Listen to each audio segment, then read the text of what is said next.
Support comes from the Missouri Forest Products Association, committed to conservation and careful management of the state's forests to make them more resilient and better habitats for wildlife. ChooseWood.com.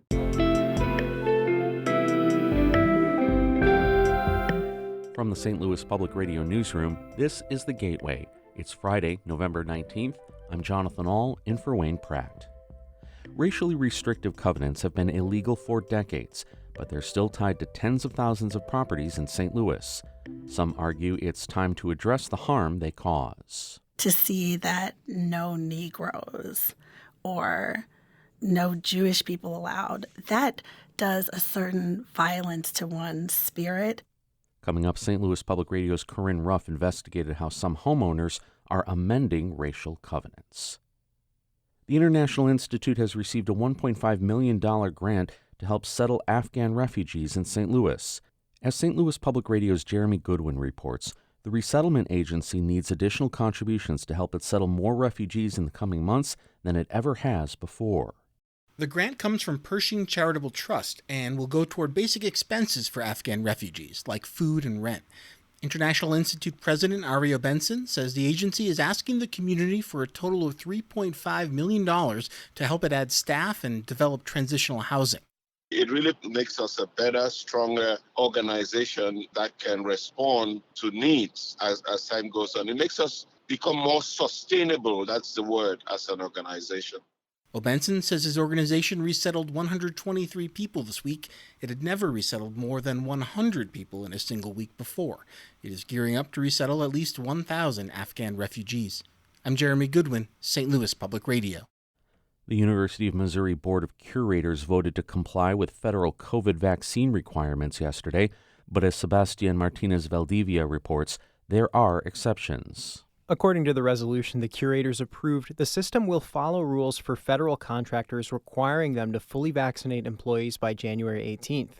Following a Missouri executive order, however, there will be allowances for religious or medical exemptions for system faculty, staff, and student employees.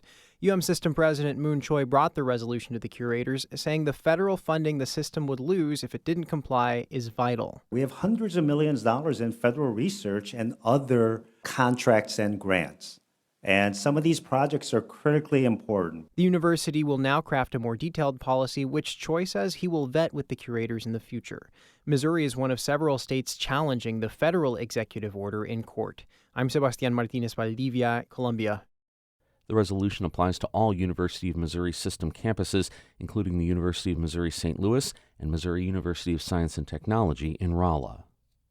New data from the U.S. Department of Agriculture shows the economies in rural counties bounced back from effects of the pandemic faster than urban counties.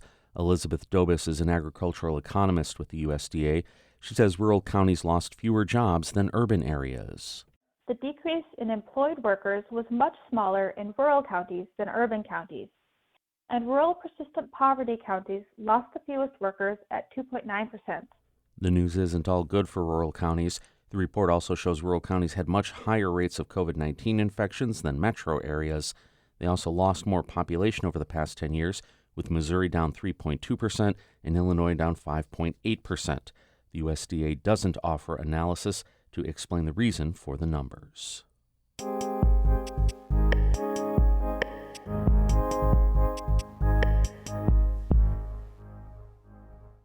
Yesterday, in the first of a two-part series, St. Louis Public Radio explored the widespread use of racially restrictive covenants in the St. Louis region. The legal documents in St. Louis were mostly used to keep black families out of white neighborhoods in the early to mid-1900s. These covenants are no longer legal or enforceable, but as more homeowners discover covenants associated with their homes, they're looking for ways to set things right. St. Louis Public Radio's Corinne Ruff reports that so far, there are no simple answers. I meet Jason Flowers on a recent afternoon at the Land Records Department inside St. Louis City Hall. We're looking for a racially restrictive covenant that's tied to his red brick home, built in 1911 in a Southwest City neighborhood called Princeton Heights. We asked the clerk if she can pull it up. Hey, we wanted to look up book and page number. It is 2332, page 343. She returns shortly with a roll of microfilm, feeds it through the archaic machine, and winds it to the right page. The document is handwritten, and it's really hard to read, but Flowers eventually finds the restrictive language. It says lots in the subdivision, including his home, cannot be conveyed, leased to, rented to, or in any way occupied or owned by Negroes. Flowers is quiet for a while, and then he starts tearing up. I ask him what he's feeling. It's sad. And a little angry. He is white, and in some ways, having grown up in St. Louis, he's not that surprised. But he also thinks about his relatives who are biracial. It's not right. I was never right. So how do we fix it? The answer isn't simple. Unlike some states, Missouri doesn't have a process for individual homeowners to address racially restrictive language in property records, but it can be done. Kalila Jackson is a senior attorney at the Metropolitan St. Louis Equal Housing and Opportunity Council. She's been helping people like Flowers amend racially restrictive covenants in the St. Louis region pro bono. There's not a lot of people who are familiar with the process. And if you called a random attorney, many of them probably would say, oh, well, this is unenforceable. You can just ignore it. You don't have to worry about that. But I think we know that that's only half the story. The other half is how it makes people feel. And as a Black woman, Jackson knows reading such covenants can be a traumatic experience. To see that no Negroes or no Jewish people allowed, that does a certain violence to one's spirit. Jackson says to make meaningful, large-scale change, the state needs to make the process of amending these covenants easier for homeowners. Some lawmakers are trying to do that. I'm State Representative Michael O'Donnell, and I represent Oakville in the Missouri House of Representatives. O'Donnell, a Republican, introduced a bill last legislative session. It included language allowing homeowners to void racially restrictive covenants by adding a document that states they're illegal. He says it should have been done a long time ago. This is one of those things I look at it and say, this is in statute. Nobody's paying attention to it. Yeah, let's just get it out because we know this is wrong. O'Donnell wasn't able to get the bill passed last session, but he says he'll try again. At least one town in Missouri has taken matters into its own hands. Pasadena Hills started out as an exclusive subdivision, built in the late 1920s with a restrictive covenant in place that barred Black and Asian homeowners. Alderman Robin Titus takes me on a tour of the tiny town in northwest St. Louis County. Here's two more originals. He points to a white Spanish-style stucco home and a limestone-looking castle. That has a ballroom on the third floor. That's one that has a carriage house. Titus says residents fought to remove the racially restrictive covenant for decades as the demographics of the town changed to majority Black. By the time it finally happened in 2016, he remembers feeling so-so about it.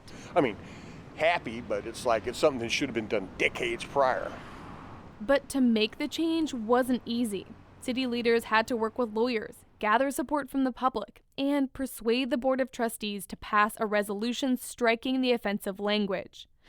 Gino Salvati was mayor at the time, and even 5 years later, he says there are some lingering, uncomfortable feelings in the community. I will say that there are people who are still mad at me about it because they didn't want to talk about it. They didn't want to mess with it.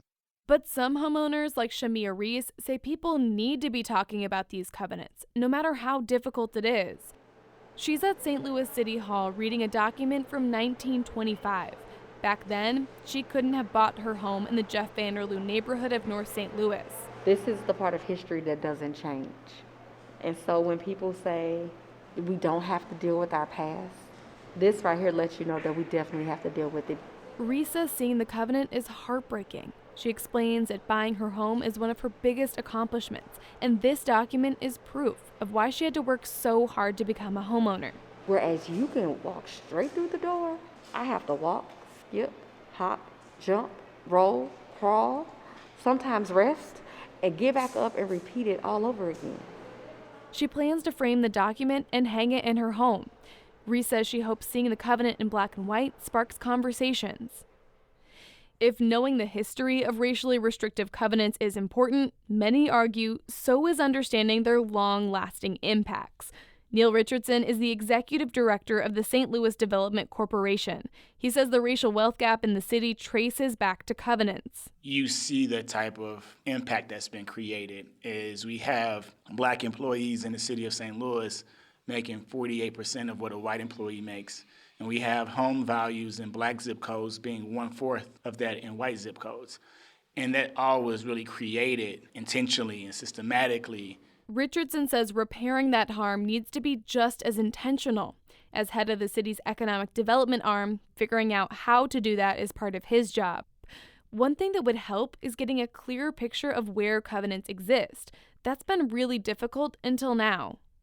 Jackson, the fair housing attorney, worked with a University of Iowa researcher to create a map that allows residents to look up whether their home has a covenant. She says uncovering that history is a huge step in the right direction. And so the reason why it's important to know where those covenants lie, where they existed, not just to address and redress the past, right? It's also so that we can change our future. A future where an address doesn't limit opportunities. I'm Corinne Ruff, St. Louis Public Radio. That was the second story in a two-part series Corinne produced on the impact of racially restrictive covenants in St. Louis. To read and listen to her first story and to see a map of the 30,000 properties in St. Louis that have covenants tied to them, go to stlpr.org. Sometimes St. Louis Public Radio News produces 20 pounds of news that doesn't quite fit in the 10-pound bag that is the Gateway. If you go to stlpr.org, you can hear and read education reporter Kate Grumke's story on the effort in the St. Louis area to ban some books from school libraries, and Metro East reporter Eric Schmid's story on how the congressional redistricting is affecting that part of the state. The editors at St. Louis Public Radio are Maria Altman, Fred Ehrlich, David Cazares, and Brian Heffernan. Our executive editor is Shula Newman. Music by Ryan McNeely of Adult Fur. We are a member-supported service of the University of Missouri-St. Louis. I'm Jonathan Ahl in for Wayne Pratt. He'll be back on Monday. And from the St. Louis Public Radio Newsroom, this has been The Gateway.